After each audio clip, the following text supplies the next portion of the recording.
Hi friends.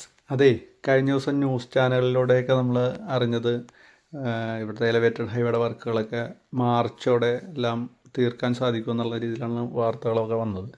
പക്ഷേ എനിക്ക് മനസ്സിലാകാത്ത കാര്യമെന്ന് പറഞ്ഞാൽ ഇപ്പോൾ അരൂർ പള്ളി ഭാഗത്ത് കുറേ വർക്ക് നടക്കുന്നുണ്ട്.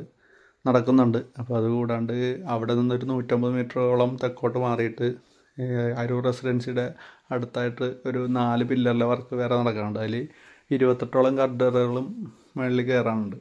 അത് നടക്കണമെന്നുണ്ടെങ്കിൽ ഈ ഹൈ ടെൻഷൻ വയർ മേളിൽ കൂടി പോകുന്ന 110 ഹൈ ടെൻഷൻ വയർ കുറച്ചുകൂടി പൊക്കി സ്ഥാപിച്ചാൽ മാത്രമേ അവിടുത്തെ വർക്ക് നടക്കുകയുള്ളൂ. അപ്പോൾ ഹൈ ടെൻഷൻ വർക്കിൻ്റെ ലൈൻ്റെ വർക്ക് നടക്കുന്നില്ല. ബാക്കിയുള്ള വർക്ക് നടക്കണമെങ്കിൽ ഇത് പൊക്കിയാൽ മാത്രമേ നടക്കുകയുള്ളൂ. അപ്പോൾ ഈ 2 മാസം കൊണ്ട് എങ്ങനെ വർക്ക് തീർക്കാൻ പറ്റും എന്നുള്ള കാര്യത്തിൽ ഇപ്പോൾ വരുന്ന വാർത്തയൊക്കെ ശരിയാകട്ടെ എന്ന് തന്നെ നമുക്ക് വിചാരിക്കാം, അല്ലേ?